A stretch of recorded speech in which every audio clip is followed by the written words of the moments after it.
এ যেন দ্বিতীয় মেসি পেল বার্সেলোনা। ঘরের ছেলেকে পর করে দিতে চায় না কাতালান ক্লাবটি। মেসির মতোই সম্মান জানিয়েছে এফসি বার্সা। লামিন ইয়ামাল যেন জাদুই কাঠি, বেহাত হওয়ার কোনো ফাঁক ফোকর রাখছে না হুয়ান লাপোর্তা। লামিনের সাথে বড়সড় এক চুক্তির পথে হাঁটছে বার্সা। যে কোনো মূল্যে ইয়ামালের সঙ্গে বিগ ডিলে বসতে চায় বার্সা প্রেসিডেন্ট। ইউরোপিয়ান গণমাধ্যমগুলোর দাবি, ক্লাবটির সবচেয়ে সেরা এই ফুটবলারকে সর্বোচ্চ বেতন ও সুযোগ সুবিধা নিশ্চিত করতে রাজি কাতালান ক্লাবটি।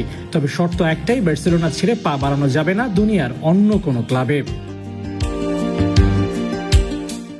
পিএসজি আর কিলিয়ান এমবাপের ঘটনা সবার জানা আছে, যার কারণে বার্সেলোনা চাইছে লামিন ইয়ামালকে যে কোনো মূল্যে রেখে দিতে, যার জন্য রবার্ট লেভানডোভস্কির বেতনের চাইতেও বেশি বেতন দিতে রাজি তারা।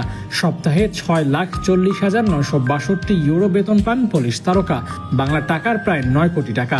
এই বেতনের থেকেও বেশি বেতন পেতে পারেন লামিন ইয়ামাল, আর তাতে 7 দিনে 10 কোটির মতো আয় হতে পারে ইয়ামালের। তার আগে সাইন করতে হবে বার্সার পেপারে।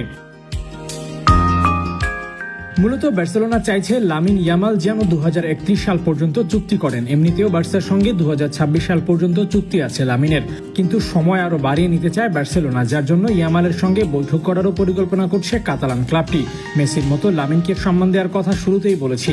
মেসিকে যেমন টিস্যু পেপারে সাইন করেছিল বার্সা, এবার লামিনকে নিয়েও একই ঘটনা প্রায় ঘটিয়েছে তারা, যার দরুনে প্রাথমিক চুক্তির মেয়াদ শেষের 1 বছর আগেই নতুন চুক্তি করতে চাইছে এফসি বার্সেলোনা।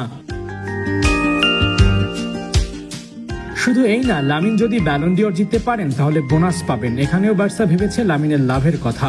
তরুণ এই তারকার কাছ থেকে সেরা পারফরমেন্সটা বের করে আনতেই এমন সব উদ্যোগ নিয়েছে কাতালান ক্লাবটি। তবে বিস্ময় জায়গায় লামিনের রিলিজ ক্লোজ ফির প্রাইমারি অ্যামাউন্ট জানলে এই তারকার জন্য 100 কোটি ইউরো রিলিজ ক্লোজ ফি নির্ধারণ করার গুঞ্জন রয়েছে।